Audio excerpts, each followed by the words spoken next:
আসসালামু আলাইকুম রহমতুল্লাহ।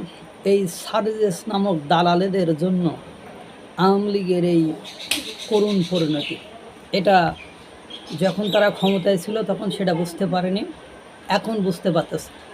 এই সারজেস আলবদরের মতো এ যে ক্ষণে ক্ষণে গিরগিটির মতো রং বদলায়, তারই কিছু প্রমাণ এ দেশের লোকের আওয়ামী লীগের দালাল দোষর তাদের বিচার চায়।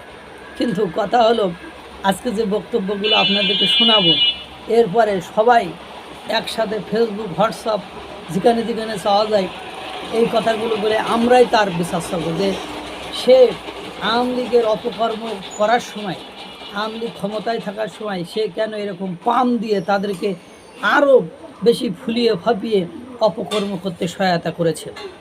এই সারজিস আলম ঢাকা বিশ্ববিদ্যালয়ের ছাত্র থাকাকালীন সময়ে সে এক বক্তব্যে বলেছিল, ওরা ভেবেছিল বঙ্গবন্ধু মরলেই সব কিছু হয়ে যাবে, শেষ ভাবিনি ওরা বঙ্গবন্ধু মানেই বাংলাদেশ। সেখানে বিশ্বের যে বড় বড় বিশ্ব নেতা আছে তাদের সে বেশি হাইলাইট করেছিল এই বঙ্গবন্ধু শেখ মুজিবুর রহমানকে এই সারজিস আলম। তখন সারজিস আলম জানতো না ৭১-এর পরে শেখ মুজিবুর রহমান কী করেছেন।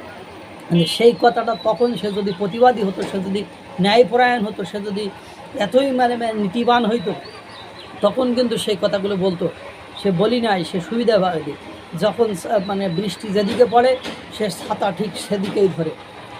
এই সারজিস আলমই ৫ই আগস্টের পরে আবার বলছে, হ্যাঁ এই যে ওই শেখ মুজিবুর রহমান ৭১-এর পরে এই বাংলাদেশের যে অস্তিত্ব, এই বাংলাদেশের যে স্বাধীনতা, সার্বভৌমত্ব তা নষ্ট করে দিয়েছিল এই মুনাফেক, এই মীর জাফর, এই লাল বদর, এর মুখ থেকে এটা বাইর হয়েছে। তাই ৭১-২৪ আগস্টের আগেই তো ২৩ সালে ২৪ সালে তুমি এই ভাষণ দিয়েছো, তখন তুমি এটা জানতা না ৭১-এর পরে কি ঘটেছিল? ৫ই আগস্টের পরেই তুমি জানলা? এগুলো মানুষ বোঝে।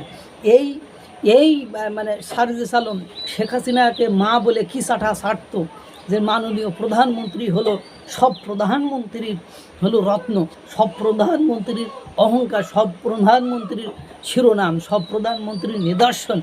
এই বলছে মাননীয় প্রধানমন্ত্রী। আমি বলতে চাই মীর জাফররা কখনো দূরে থাকে না, তারা আশেপাশে ঘুপটি মেরে থাকে। তাতে এখন তো বুঝতেছি তুমি তো মীর জাফর সেই শেখ হাসিনার পাশে ঘুপটি মেরেছিলে।